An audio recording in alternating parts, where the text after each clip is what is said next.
Hello and welcome back to Mental Health Matters. My name is Andrew Ditzel and this is episode 26. Today we have on Rich Spatola.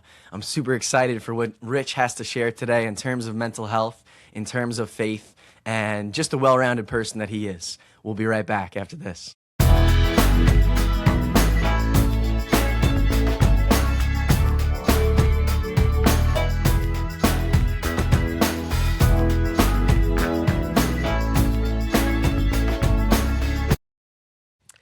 All right, so I just gave Rich a brief introduction here. I'm super excited for him coming on today. Rich, thanks for coming on. Yeah, thank you. Thank you for having me on. This is awesome. Absolute pleasure. Yeah. So, first line of business that I want to talk about with you is how we first met and us getting to know each other, and we kind of only known each other or met a couple of months ago. So Crazy. Yeah. Crazy. Yeah. I mean, that whole story is really, the fact that we're here, right, doing this podcast, like, I don't know how this happened, but it's amazing, right? Because I think, I saw you 2 times maybe at, what is that, Long Beach? It's the Night Watch Night on, Watch, yeah. right? And I feel like when, I'm not very good with names, but I'm very good with faces. So when I saw you for the first time, I'm like, man, like this guy looks so familiar, but I just couldn't put my finger on it. So once you told me that, you worked at Massapequa High School, I'm like, okay, there we go. Yep. Like I probably had you as a sub. Yep. You I was probably Mr. Ditzel at one point. Yeah, you probably, yeah, absolutely. Now you graduated high school, you're in Yeah. college, we're on the first name basis, and Yeah. but I thought it was I thought the same thing. We had, my brother Peter, Yes, and yes, yeah. we had the mutual connection. I knew you I didn't know you at the high school, but we put the pieces together that we knew of each other before we actually knew each other. Yeah. So. And I thought it was amazing, like, we both have a podcast. I think Yeah. that's really cool. And I never asked you this, but regarding, could we put the podcast on both our... Yeah, absolutely. Okay, that would I'm be good great. for it. That I would think be that would be great. great. Yeah. Because I think what we have to talk about is we push a lot of the same message in terms of definitely our faith is something that's Yeah. close to us. And today we're going to be talking about mental health. Yeah. We're on Mental Health Matters, my That's show. it, yeah. So we'll have that. We'll have it on your show as well. Awesome. I think Very that's cool. good. I'm Yeah. excited for that. Absolutely. So yeah, it was great meeting you and great having you on here today. We got we're gonna have a regular, normal conversation I know, like I it's- do with most guests. But Yeah. what I think is really cool about having people on and having normal, regular conversations is that we realize people are just people, and everybody goes through certain things, and everybody has their own experience with this life. And I think it's cool to learn about other people and see what they've been through. I completely agree. So this will be good. This will be good. So, question, and let's get down into it, talking mental health. So, Let's do it. have you ever struggled with mental health in your life? And what did that look like for you? I talk about my experience, and like my first episode really encapsulates my story with mental health and my journey from there. So, how has that played a role in your life? I mean, it's a long answer, I would say. I mean... That's good. We got time. Yeah, yeah. I mean, mental health, I would say, has always been a struggle, right? I think especially with anxiety. I'm a very high-strung person. Yes. And I get very anxious very easily. I mean, even coming to this podcast, right? Like, there's a little anxiety into Absolutely, it, right? no doubt about So I it. think it's something I've always struggled with. I think it's a matter of being able to manage it better. I think Yes. that's the big thing that has changed as I've gotten older. Okay. So I think when I was younger, it was so overwhelming where I think the biggest thing I felt was self-doubt. I had a hard time making decisions. So something that comes to my mind, I remember taking tests. I would get terrible anxiety taking tests, and I would be the last person to finish. And I would go back and forth between, like, let's just say it's a multiple choice. I would go back and forth between, like, is it this? Is it this? Is it A? Is it C? Like, and it would cause my mind to just go crazy. So I think, yeah, I mean, it's been a work in progress. Yeah, It still is a absolutely. work in progress. It definitely is. It's not something that goes away, right? I know you mentioned, the faith, right? Like, even being in the faith, like, it still doesn't just magically disappear. I know Jesus says, do not be anxious, but it's just not that simple. Right. So I think that's the big thing. I think anxiety is something I've struggled with a lot. Well, I just want to say, too, like, coming on to the podcast, this is episode, what is this, 26 for me, you know? every single episode that I have either somebody come on or I do an episode by myself, my armpits are sweating. I'm nervous, you know what I mean? Yeah. But you know what it does for me is those nerves, I used to get like, all right, I'm nervous, something is wrong. You know what I mean?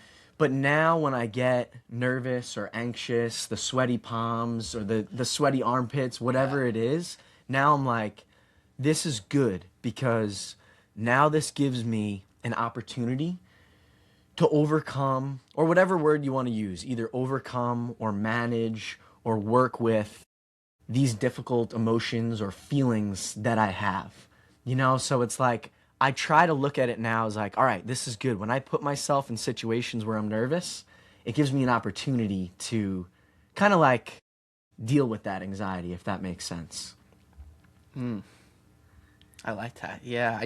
I mean, yeah, I think anxiety can be a blessing, right? Because it shows that you really care about something. Yeah. Right? Like for me, like I care about what I do. I care about how I do things, and I want to do a good job, right? Like even with this podcast, like I want to do a good job. I want to speak well, right? But I think what's important to differentiate is I think it comes down to expectations. I think a lot of times we put these expectations on ourselves, like I need to do this, right? And to have this awareness, like, hey, it's not the end of the world, you know? Like it doesn't need to be this way. You don't always have to be so rigid. And I think that's something I find with myself is a lot of times, in my mind, I think something needs to be a certain way, and it really doesn't. Yeah. It really doesn't. Wow, I have 3 great takeaways from you right there. One is that I relate with, really, is the high expectations. Because I think what comes with high expectations is putting a lot of pressure on yourself. You know, and I think especially, at least for me personally, from a young age, I always wanted to be like above and beyond. You know, like I played baseball and that was like my life, you know, and like I had high expectations for that. And when you put really high expectations on yourself, it could be a little dangerous. Like I think it's good, but at the same time, it's, you know, you have to live a little too, you know, and enjoy your life and be in the present moment. So I thought that was really good. What was the 2 other things you said? You said high expectations, Yep. not being so rigid. I feel like, and I was a math teacher before this. I was a math teacher for 5 years, right? So you talk about, I almost felt like with being a math teacher, it made me more rigid. Yeah. Because I almost felt like I leaned into that side of myself, you know, like where you have to like, everything is boom, boom, boom, boom, boom. Well, it's either right or wrong. Exactly. Right? Think about math. Like math is like it could be very black and white. It's very objective. Math. That's a good point. And I think the whole thing that we're trying to take away here is that it's okay for things not to be so objective. You know, like it doesn't have to be so rigid, and we don't have to live like everything has to be perfect or everything has to be the way we make it out in our heads, that everything's okay, you know? I think that stems a lot from judgment. I think a lot of times we get caught up in what others think about us, and I think that plays a huge role. I think that can even lead into pride, right? Like having an ego, like I want people to see me in a positive lens, and I don't want to be, you know, the guy who stumbles or falls, or you know, I don't want to be seen as imperfect. That's something I really love and admire about your podcast is like you and, you know, whoever's the other person you have on, like you open up about struggles, right? Even, I mean, you even see it in social media, right? Like it's always like this image of like, you want to create this image of like, look how great I am, you know? And I think that's kind of the culture is of, you know, modern times where it's like, let me put my best foot forward, which isn't bad, but it kind of takes away that humanity. Yeah.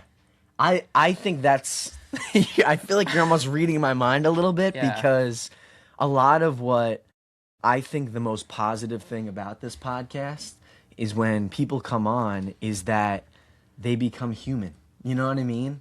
Like that's what it's all about, is we're all humans, you know? No one person is better or worse, you know what I mean? Like I feel like, because like you said, we identify a lot with posting pictures on Instagram, whatever it might be, like this beautiful vacation, or I don't know if many people, I guess people do, but like, look at all the money I make or the expensive clothes I wear and that stuff. And I think that is something that I try to almost get away from a little bit and use social media as a platform to be like, hey, wait a second, do we have it wrong here?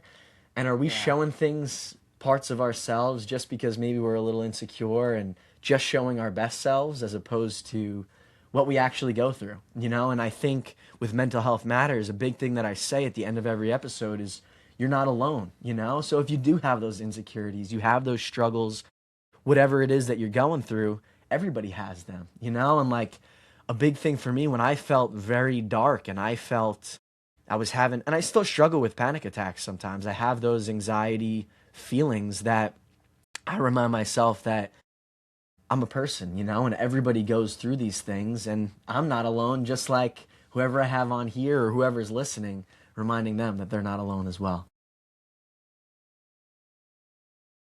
Something that also crossed my mind, right? Even when it comes to conversation, right? Have you ever been on an interview before? Oh yeah. Oh my gosh. You get Teaching nervous? interviews. Oh my gosh. You get nervous? Absolutely. I guess it's a good question. I would say that I get nervous, and I would say for my interviews, I would get nervous when it was teaching interviews, right? Okay. Because I think it was because I wanted to impress them. Yeah. Right? You know? And I think a lot of times when it comes to interviews, because I get very nervous, Mm-hmm. and I think the reason being is because, one, you want to portray yourself a certain way, right? You want to put your best foot forward, but at the same time, you're kind of afraid. You're afraid of saying the wrong thing, right? Saying the right thing, not saying the wrong thing, you know? And like a math test, right? Like there are right and wrong answers, you know? And I think when you live your life that way, afraid to make mistakes, that's where anxiety comes. That's where it spirals. So not that, because you do have to differentiate, right? Like you don't want to like not care. I think being careless and just like not worrying about anything. Like I think anxiety can be good. Yeah. Well, I think everybody needs anxiety. Absolutely. Yeah. I think that's a good point that you're making. Everybody has a little anxiety, because if you have zero anxiety, I think that becomes even more dangerous than having too much anxiety. Yeah. So it's like finding the balance. Yeah. I don't know. What do you think about that? Yeah, I mean, I think one thing for me, I mean, man, I would say, because another thing that I've experienced, right? I think especially going into my first year of college is I felt depression. I felt depression for the first time. And I think experiencing depression and anxiety, you realize how great anxiety is, because it's like at least I care, you know, Rich, like it's better to better to overcare than undercare. Yeah. Right? Because when you're, and I think a lot of times the two correlate, because I think, 100%. I think a lot of times if you're very anxious, I think for me, you have such high expectations of whatever's in front of you that sometimes you almost like you freeze. You shut down, and like and then that kind of becomes depression, where you're just like you're done, you know, and like that's a bad place to be. That's I would say a worse place to be. The anxiety. I completely agree, and I love how you're talking about anxiety and depression connecting with each other, because they really do. Yeah. It's almost like, not that they're opposites, but they're pretty close to opposites. I think a lot of people see them like, and they are, right? They are. Yeah. But at the same time, like, I think people miss the link between the two. Yeah, and I think, for me at least, the anxiety provokes the depression. So for me, and what I've talked about a lot in therapy, is anxiety is what I struggle with, but then because of that anxiety, then I do experience depression sometimes. And it's a real thing, you know, it's like one feeding the other.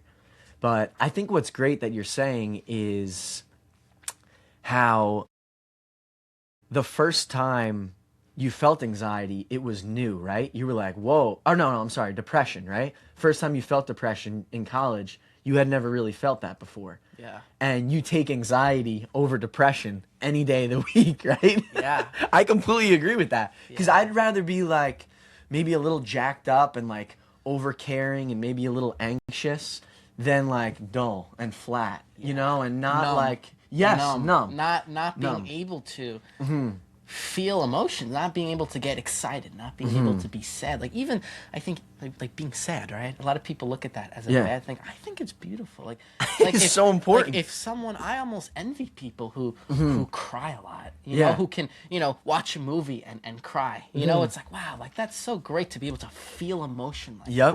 that. You know? I think it's huge, and feeling that emotion is part of the human experience. It It is. really is. And it connects back to me. Like I have to say, through therapy in the past, I would say I started about 5 or 6 years ago when I graduated college.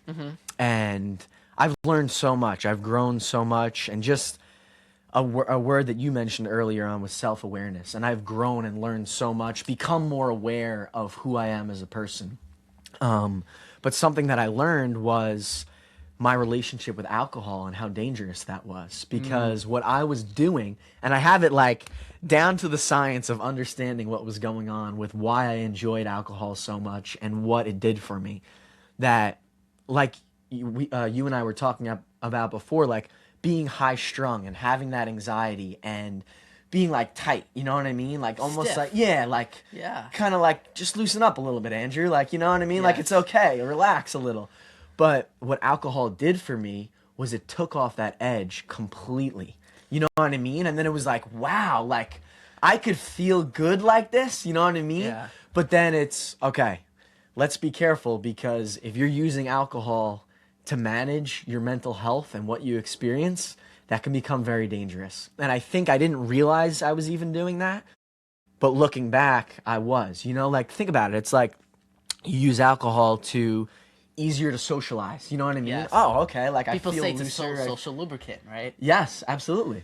So that opened me up a little bit in terms of alcohol use and just my relationship with it, you know? Because then it was like I was relying on it to relax. I was relying on it to socialize. I was relying on it as an escape from who I really was, you know? When I haven't drank in, I think it's like 10 months now, and I feel my emotions so much more. You know what I mean? And I'm like, dang, I was missing out on this because I was suppressing my emotions, you know? Yeah. And how important and how beautiful the human experience is to be able to live those emotions. It's great. And I'm not saying like I have it all figured out, but like I'm learning myself, you know, and I still have so much to learn. So I think that's a good point you're talking about. Anxiety, depression, and how we figure it out within ourselves to manage both of them. Yeah, I mean, I think first you have to recognize it, right? Like, hey, I'm feeling anxious. But then also, I think, which a lot of people don't want to go into, is why. Why are you feeling anxious, right? Yeah. People want to run away from that. So what do they, you know, the coping mechanisms, right? We all have it. We all cope differently. So you know, like what you said, like alcohol, right? Alcohol is a way to suppress it, but all you're doing is you're taking what you have and you're stuffing it in the closet. You're not addressing it. You're not facing the mess. You know, and I think that can be really difficult. Oh my gosh. I talk about it now, and I feel like I come from a place of, I feel like I can talk about it confidently, right? That like, oh, just like stop doing what you're doing and like look in at yourself. But it was, and still is from time to time, but in the beginning for me with this mental health journey, extremely challenging Absolutely. to look in and be like, holy cow, like that's some of my weakness or my insecurity or things I struggle with. Like, I completely understand it. People don't want to look at their weakest parts, you know? Like, I mean, people want to think highly of themselves. Right, yeah. Right? And I think, and that's what's so great about the faith, right? The idea of, hey, like we're broken, we're flawed, like we're not perfect, right? Like I think the first step to even getting into the faith is acknowledging that, hey, like we need a savior. We need like we need someone to help us, right? And you know, for me and for you as well, Definitely, right? yeah, it's You know, huge. Jesus Christ is that figure, and I think once you're able to have humility, then you can start addressing those things. I think that's big. And I think it actually connects to what you were talking about before, too. You mentioned the word ego. And ego is big because ego, and there's different types of ego, and that's more of like a psychological, there's like 3 different types or something like that, right? Do you know The ego and the super ego, is that what something like that? Yeah. And I don't really know too much about that, but my Okay. my understanding is of ego is when you have a big ego, it's hard to have humility, and kind of dropping the ego to become humble and more humane. Kind of like what we were talking about before. When people come on, it's a very human experience. It's not glorified. It's not like, look at us with this podcast. And it is positive because we are talking about good stuff, but it's also, the idea is like, look at us as human beings, like we are people. And the faith is huge with bringing the humanity aspect to it of we are broken and we need help. And it's not just you, it's not just me, it's everybody, so addressing that I think is good. Yeah. And you even mentioned, right, therapy. Yeah. Is therapy something that a lot of people are proud of? Usually not. Usually people are pretty embarrassed about it. People want to, they don't want to tell people they go to therapy, right? And because there's this stigma about therapy that, like, Absolutely. if you go to therapy, you're, you're crazy or you're weak or, whatever it may be. But that therapy, that can be something that can be so helpful. And it takes a lot of humility to sit down with another person and tell them some deep stuff. Yeah. Yeah, it was definitely challenging for me in the beginning. I didn't want to start therapy because I kind of had that impression. You know what I mean? Like that, like, oh, like I don't need help. That means I'm weak. That means I'm different, or because like you said also, there's definitely a huge stigma on mental health. It's like, and not only mental health, but therapy and whatever you need to do to get that help. Like, oh, you have mental health problems, you're crazy, you're nuts, but it's just a real thing and part of life, and I realized once I started getting the help that my life definitely changed. And I think there's a big difference with therapy, and for people who go to therapy and can maybe relate with this, is you can go to therapy and your therapist could just listen to you complain or talk about other people or gossip or go about therapy any different way you want. But I think once you're willing to be really honest with yourself and try to make changes on yourself, that's when the real growth happened for me. When I was like, all right, I'm doing it. Let's do it right. You know what I mean? Like, let's be honest. Let's look in at myself and try to make changes the best way I possibly can. So that was big for me. That was definitely really big. I like that word, change, right? I think that's human beings. We don't want to change. Yeah. We want to be comfortable. And that's the thing, right? Even with depression is comfortable. But it's not good. It's not good, and you can see that. You can see the fruits of it. Right? But I think looking and asking yourself, what do I need to change to have a better life? It's hard, but in the end, it's worth it. Yeah. Oh, 100%. Well, keep going with that because I think that's really important. Like change, the idea of change. Yeah. Like, what do you think about that in your experience? In How my has change been challenging? Man, I think.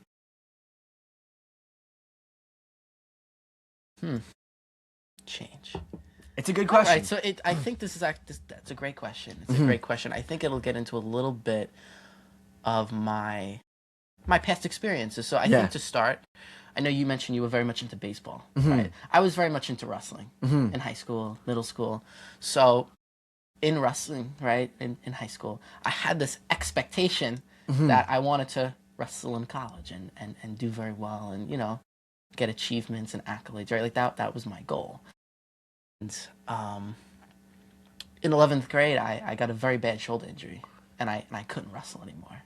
So I think that was a change that I really didn't have a choice, right? Like I had to I couldn't wrestle, right? So I think that was my first. When you mentioned the word change, like that's just what comes to my mind. And I think for me, like there was a lot of questioning, like a lot of anger, like why does this need to happen? Like not very much acceptance. And I think that's what started to get me more. I think that's what led me to get into the faith in the I was first actually place. going to ask that because I know sometimes that happens a lot with injuries, and you're trying to like, why is this happening to me? Yeah, I was trying to make sense of it and make meaning of it, and yeah, I think that left me a lot of confusion. But it opened the door for me. It Right. opened this door of I know one of your questions is purpose, but I'm just Yeah, no, we can go through it. Yeah. I'll just dive Let's into go it, off right? the Like script. I'm in for it. what's the meaning of life? Like why am I here? What is my purpose, right? Because for me, my purpose was, I'm a student, right? I wrestle, like whatever. Like this is part of my identity. So having that taken away from me really left me asking these questions. And when I got to college, I was all over the place. I was all over the place, and I didn't embrace the change. Like I wanted to be there. To be honest, I didn't want to be there. What, in college? Yeah, it was more of I knew I needed to be there, like my like just the expectation from my parents, and just like I just knew like I needed to go to college, but I really didn't want to be there. Like I remember senior year, Of high school. senior year of high school.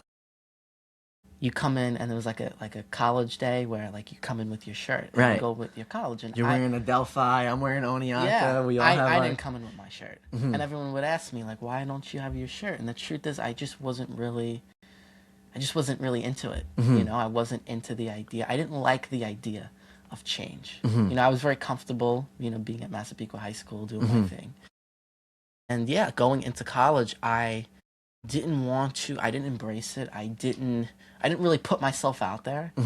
And my first semester, I mean, just to be quite frank with you, was terrible. Yeah. It was terrible because of it. And I realized going into my spring semester that, hey, I need to make some changes. Yeah. Because this just isn't working.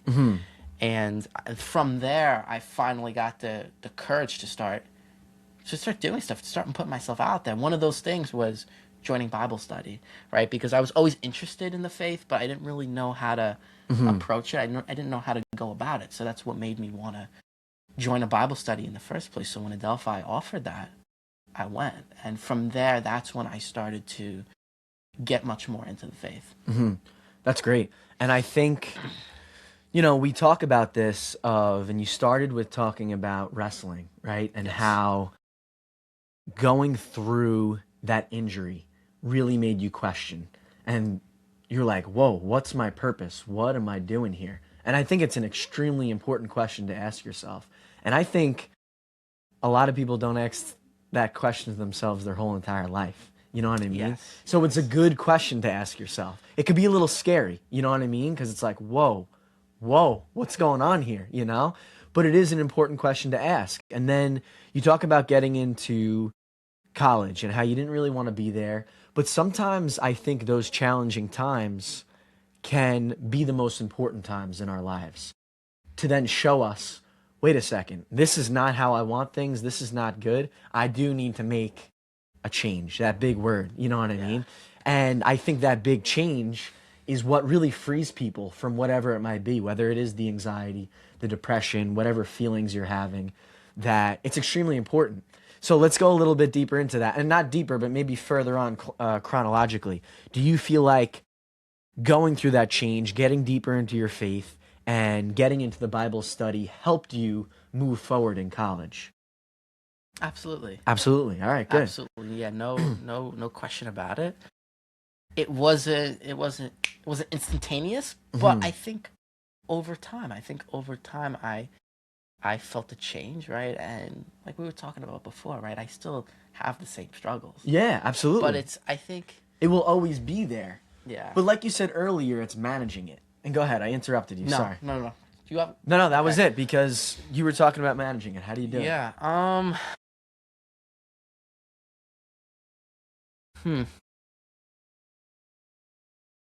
I would say letting go of the expectations. It's hard.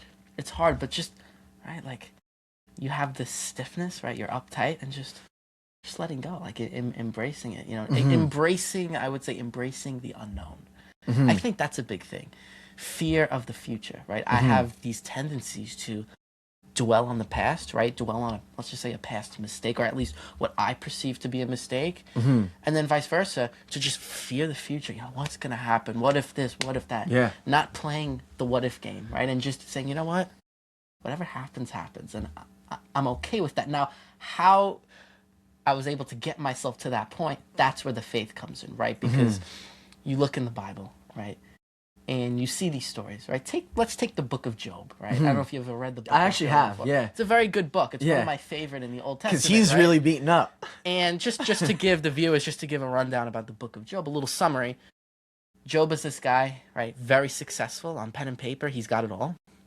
And God and the devil are talking, and the devil is like, he's faithful, but only because you give him everything. And the devil's like, let me take everything away from him and See how faithful he really is. Yeah, let's see how faithful he really is. And God says, okay, put him to the test. And that happens. And Job, everything is taken away, and he still keeps his faith. And then in the end, he gets everything back and then some. But the whole point of the story is perseverance. Right? Yeah. Persevering, and how faith is something that isn't. It's not tied to how you're doing from a, let's just say, a materialistic standpoint or just like success, right? It has nothing to do with that. So for me, I realize that I don't have control. Life is uncertain, right? I could leave this podcast, get in my car, get into a car accident and be paralyzed. That could happen, right? I could go to the doctor and they say, yeah, I have stage 4 cancer, right? I don't know what's to come. I just don't. And I can't worry about it constantly. And I have to accept that it's God's will, right? In the Our Father prayer, Right. thy kingdom come, thy will be done, right? Yes. It's God's will. And that's Yeah. something I pray about all the time is, Lord, let your will be done. And whatever that looks like, it looks like. But I know that as long as I have my faith, right? Faith even, Jesus talks about in the book of Matthew, right? Like faith, like our faith being a foundation for our life.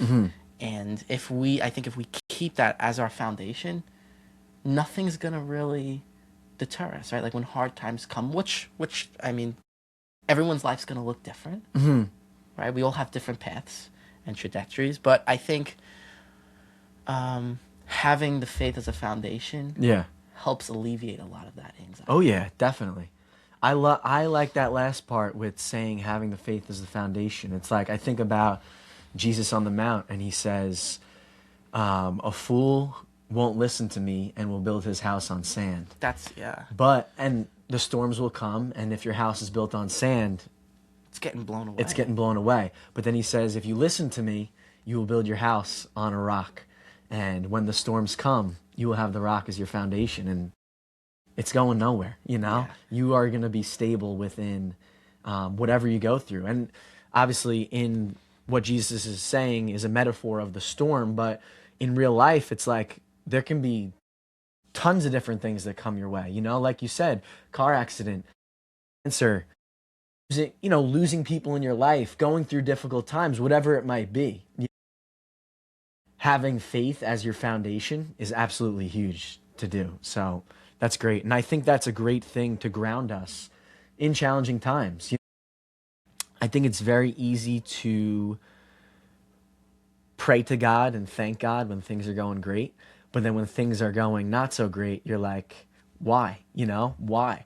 And I'll share a story myself, as you talked about with wrestling in 11th grade, you hurt your shoulder. When I was a senior in high school, I fractured my back around the winter because I was just taking so many swings for baseball, preparing for the season. I was running a lot, I was training, and that was detrimental for me because I missed my whole senior year of baseball. And at that point, I was still thinking about, do I want to go to college to play baseball? Like, if I have a really good senior year season, and maybe I will have a chance to do that. But I didn't play at all. I didn't play a single game, and that was taken from me. So we can relate on that, right? 100%. Same with me, right? With wrestling, I didn't wrestle my senior year, right? I didn't get that experience that a lot of the other guys got, and that can be painful. It can definitely be painful to see because it doesn't go away, right? You're still around it, but now you're not participating in it. Right. And I tried to get involved. I tried to do. My coach, who was awesome, he wanted to have me more involved too, and I did the book for baseball. So like you can in baseball, I don't know if you know of recording the book, but like each play you can record strikes, balls, what happens on every play. And obviously I don't want to be doing the book, you know what I mean? I want to be out there playing and someone doing the book of what I'm doing, you know? But I think it was important for me because that was my first real depression of, wow, like, I feel terrible, you know? Like, I found a lot of my worth in my sport. You know, I found a lot of worth in playing baseball. That was my identity. Yeah. And then when I didn't have that, I was like, what's going on here? You know, like I wasn't feeling like myself. I was feeling just weak.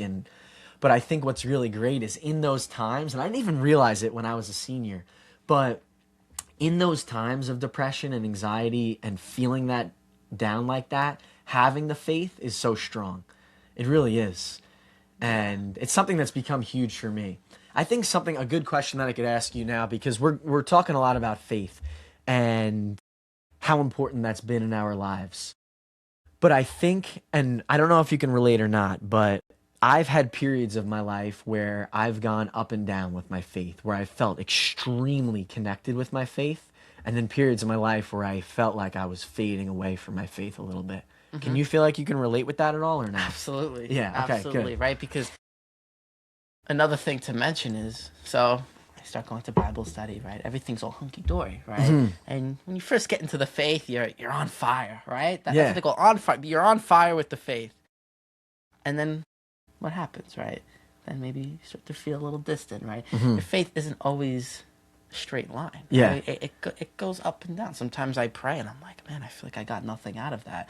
So I think it's not like this correlation where it's like, oh, as I get more into the faith, like I feel closer to God. That's not always how it is. So I think we definitely hit periods of spiritual dryness. That's what they call it. And like that's normal, and that's okay. That's okay. And I think the biggest thing we can do is to try to be consistent in what we do. Even when it's not as easy to go. Yes. Or not as easy to be present with the faith or show up. Yeah. Yeah. I think that is big because, you know, I think this is where I struggle the most. And I've shared this on the podcast before that I feel like my faith is the strongest when things are going really well and when things are really bad. So what I mean by that is when things are going really well, I'm like, thank you, God. Like, I'm so appreciative. Like this, you've given me all of this, you know? And then when things are really bad, like, God, I need you. Pull me out of this. You know what I mean? But when things are like right in the middle, everything's not great and it's not terrible, but I'm kind of just like here, you know? That's when I struggle the most with my faith and being consistent. Like you said, like, how can I keep showing up even when it's not easy to do? Yeah. That can be very difficult. I think it's similar with, and I've been going through this recently, is working out. Yes. And it's like, holy cow. You're like nailing it, you're feeling it, you're grooving, and then, oh my gosh, I haven't worked out in 3 weeks. But that idea of how can I be consistent, you know? And it looks, I guess it looks different for everybody, but showing up even when it's not easy, connecting the same idea of my faith with showing up when it's not easy, showing up to work out and physically benefit myself when it's not easy as well. So I would say that, I mean, with both those things, right? I think with faith and even working out, right? What makes it so challenging is that there's really no obligation, right? I know, Yeah. I know what, being Catholic, right? You go to church on Sunday, right? Like that's an obligation, but praying every day, like there's no one saying, Andrew, you need to pray every day, right? Like that, like it's really up to you. Same with working out. Like no one's going to say, okay, you need to do X, Y, and Z, right? Like how you work out, how often you work out, that's all up to you. And I think a big word in that is accountability. Yes. Like holding yourself accountable for, and I guess the expectation, like we talked about, holding yourself accountable to an expectation that you feel is necessary. And there's two words I want to differentiate, right? Beliefs and convictions, right? You can believe something, but how strongly convicted are you about those beliefs, right? And I think that's like accountability, right? Like if someone says, I want to work out, but then they're like, actually, I don't want to work out. I just want to sit home and watch TV, right? Like you can believe two things that are opposing, and that's where conviction comes in, where it's like, okay, well, what's stronger? Like, what do you believe in more? Because it's, essentially that's what you're gonna do. And conviction makes the difference, you're saying. Yeah. Wow. Yeah. I haven't really thought about it like that, because you can believe. That's a really good point. Because, and I'm just thinking about the working out analogy, like, I believe sitting on this couch, eating potato chips and watching TV is good. But I also believe getting up, going for a run, and benefiting myself is also good. But where do you feel most convicted to be?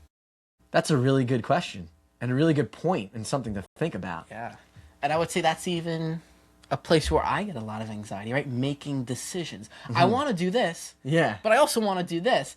And they go against each other. Sometimes they're two opposing decisions that you can only pick one, right? And but that's what life is, right? Life is, you have to make decisions. You have to make decisions, and that's where a lot of self-doubt can come, right? It's like, okay, you make a decision. It's like, did I make the right decisions? I don't know. I don't know.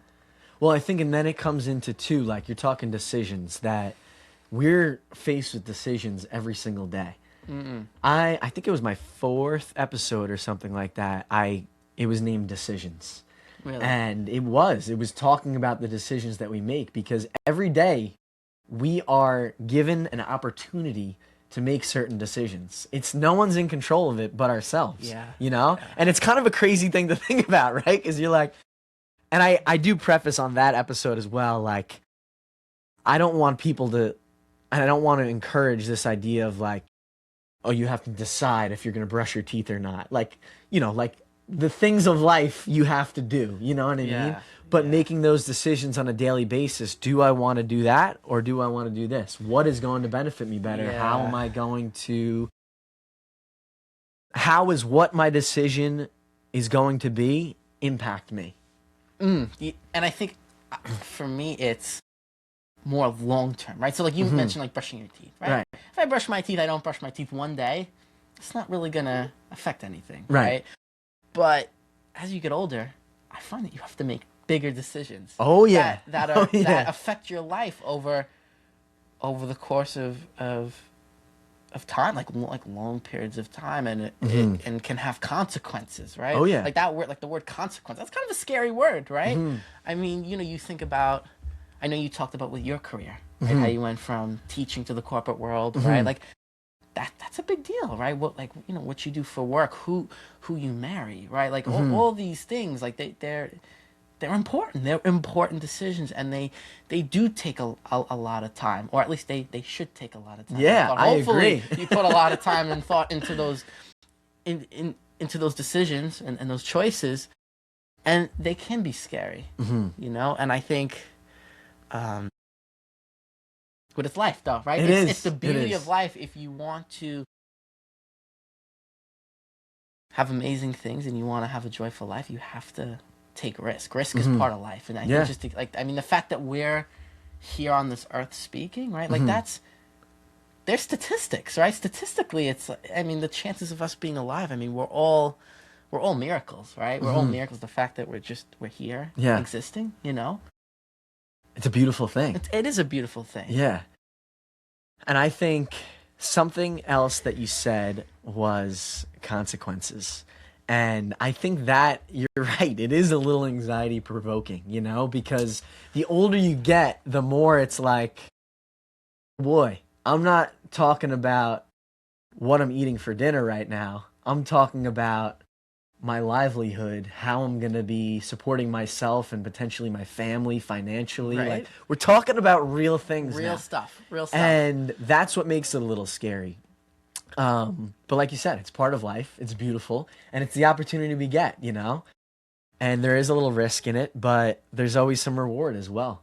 So I think that is a beautiful thing. And something else that you talked about, and we talked a little bit about purpose, and there's a couple other things I want to touch on here in this episode, was relationships.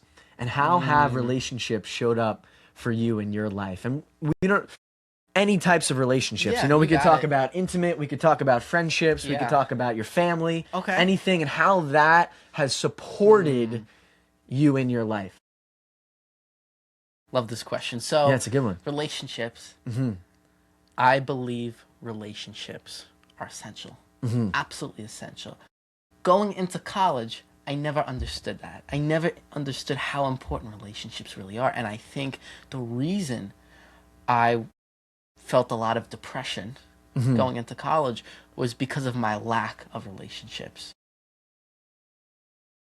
I think relationships sometimes, at least for me, I almost saw them, I hate to say this, almost as like, I didn't understand them. I didn't get like why they were so important. I didn't really Yeah. appreciate, I didn't really appreciate them as much as I should have. Mm-hmm. And when I joined Bible study, it wasn't just about learning about God, about Jesus. It wasn't just, I mean, that was great, Mm-hmm. but it was about creating a community and building relationships with Yeah. like-minded individuals. Yeah. And that's what I believe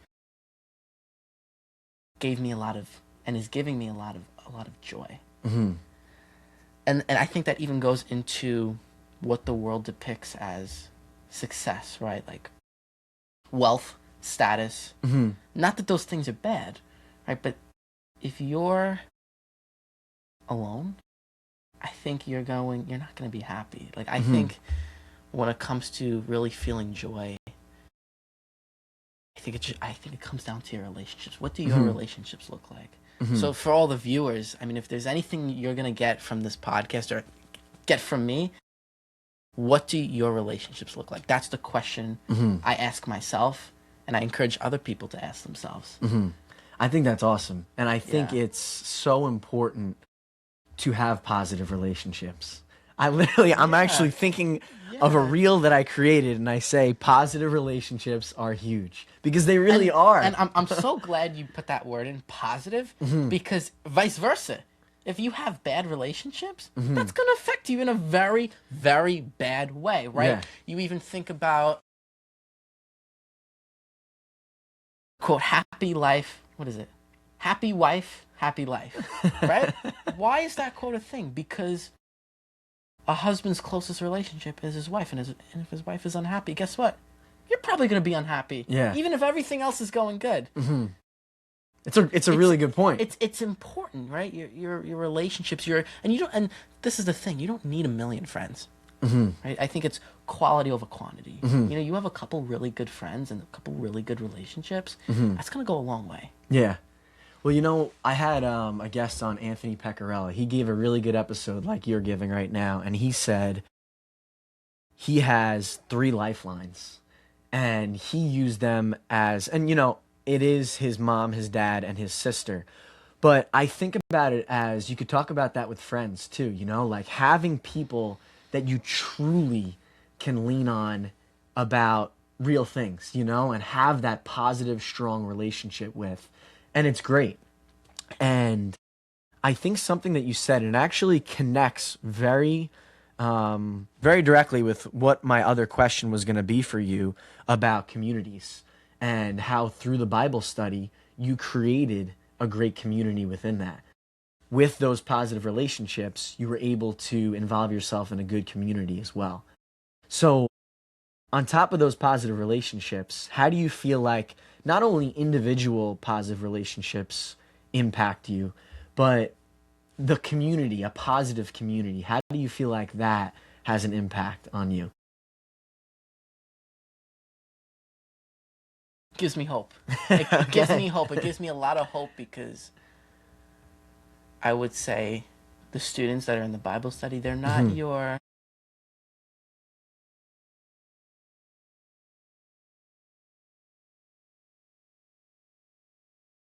You want to word this the yeah, right way. I want to word this the right way. I know, I could wa- tell. I I, want to can word see this what's the right. coming, but I want you to Yeah. word it the right way too. Yeah. And I mean, I guess getting back to my whole experience joining the Bible study, right? They have this joy about them Hmm. that I never experienced from, I guess people within my age group, like there was Mhm. something about them I found different, unique, in a very positive way. Yeah. And when I saw this, I'm like, man, like there's something about these people that I want. I want to feel the way these people feel. And not to, throw quotes, right? But the whole quote about, you are who you surround yourself, right? Yep, that's huge. Right? That's huge. And, Yeah. and there's truth to that. So my idea was, let me surround myself with these people. And yeah, getting back to why community, I think community and relationships, I think it goes hand in hand. And I think this even goes into family, right? What is family? Family's a community. It's a community of people, right? Jesus and his disciples, like, it's a community, and yeah, community is very important. And it's a beautiful thing. Even family, right? Like the whole idea of having a family. Like I remember, I mean, even now it's hard to think about like the idea of having my own family. I think a couple of years ago I would have been like, yeah, I don't know about this whole, husband, father thing. Like that's crazy. Like, come on, like who are we kidding, right? Yeah. Like, come on. Like I think I'm better off just, doing my own thing. But I think now I see the importance of it. Yeah. And I see how beautiful having a family, not just a family, but having, like you say, like a positive, like just a good family, right?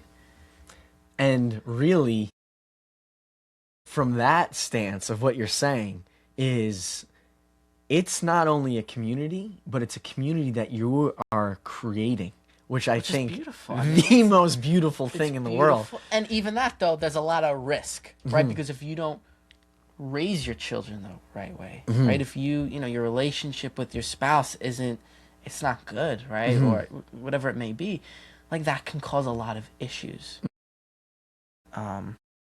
Even Christ, right? He didn't just live on his own, right? He lived with the disciples, but on top of it, Mary and Joseph, right? Like he was raised in a family. He was raised in a loving family. Right. That's the word. Loving. Love, right? Yeah. Love is huge. I believe, Andrew, that we all want to be loved. Yeah. Oh, 100%. Deep down, right? Yeah. We might dibble and dabble in all different things and whatever it may be, right? I believe that. I think love is the key ingredient to being happy, to having joy, living a fulfilling life, right? Even the two greatest commandments, right? Love God with all your heart, love thy neighbor. Yeah. Right? First two, one and two. First two, the most important ones, right? And I think having more love in your life is I know that sounds maybe cliche, and it's like it's easy to say, Yeah. but it's really, I think especially for guys. I think girls it's kind of like easy to say. I think for guys it's like love. Like what are you talking about? Yeah. Love. Like I just want to like You're like, I'm a wrestler. I just want to hit a PR on bench press or something. It's like all right. Like I get it. And I think that goes into pride though. It's like like oh I don't need that. I don't need love. I don't right because even the idea of being dependent. I'm in a relationship. Shout out to my girlfriend, Livia. There we go, You're Livia. Awesome. It's hard for me to be vulnerable with another person. Right. I find that hard because I like this idea of being alone because I'm kind of in control of everything. Right. Being dependent is hard. Like, it's hard, but I think it's part of the human experience. Yeah. Like, to depend on other people. Like, anything... even, in the corporate world, right? Like, you can't do everything by yourself. Like, you need a staff. Yeah. You need a staff. You need people to rely on. Like, that's part of life. Yeah. And I think it's what we're called to as Catholics as well, is depending on our faith, depending on God. Depending on God, Dependence is a big word. And I think a good point you're making and that you're connecting it to is control. Because you're very right in the sense that you don't have to depend... When you don't have to depend on anybody, you're in complete control. You feel comfortable. You think you're in control. You're not in control. Right. No one's in control. Yeah. Right. But it gives you that sense, Yeah, even the idea of money. Right? It gives us a feeling of control. Right. I can use my money to make myself feel in control.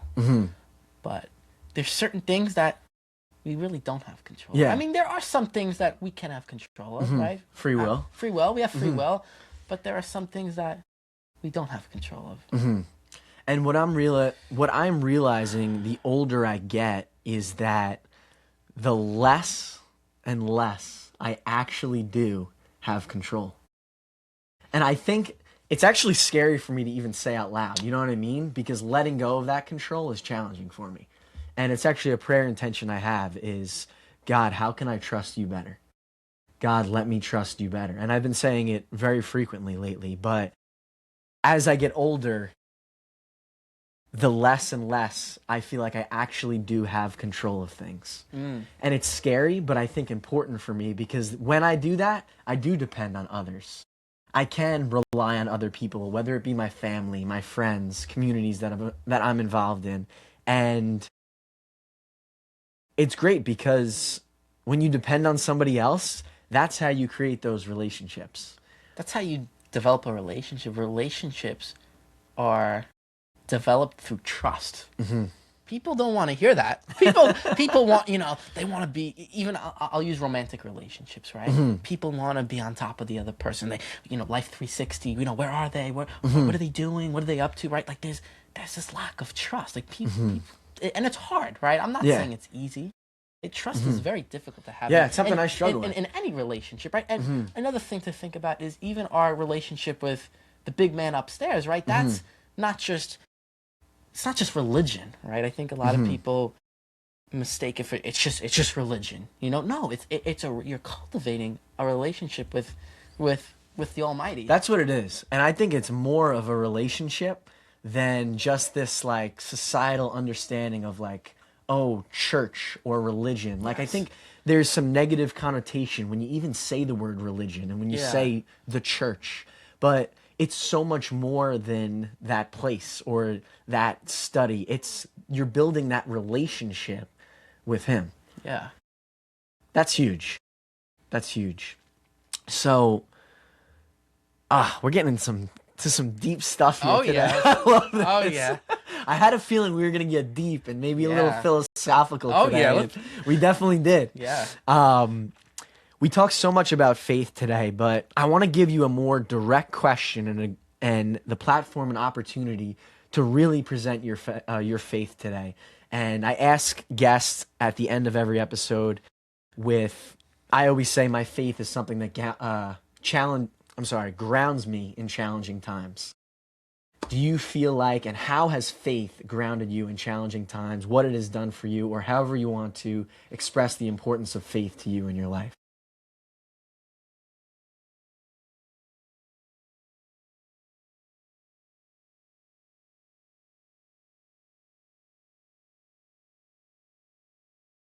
I would say that something that's coming to my mind is, and I don't even know if I'm answering your question, but I'm Answer it any way you want. I'm gonna say That's it what this is anyway. all about. Something that comes to my mind is death, right? Knowing that one day I'm gonna die, right? Whenever that time is, and I don't tie my worth to what I do, right? Whatever, like I believe that my faith is most important to me, and I guess, can you say the question again, just so? I loaded the question up for you to make it sound very good, but really, like, how has faith grounded you in challenging times? I know that as long as I prioritize my relationship with God, I'll be okay. Yeah. And it's almost like a very simple way to say it. Yeah, I mean, that's like the answer. That's the truth. That's the truth. Yep. What is it? John 14:6. I am the way and the truth and the life. No one comes to the Father except through me. Yeah. That is the truth. Yeah. Yeah. And I think it's a great answer because as you're saying, it's a simple but very deep answer that as long as I'm good with him, everything's all good. Is that easy to cultivate? So no. It's easy to say. It's easy to say. It's not easy to cultivate. Yeah. There's a lot that goes into that. Yeah. But that's the answer. That's the answer.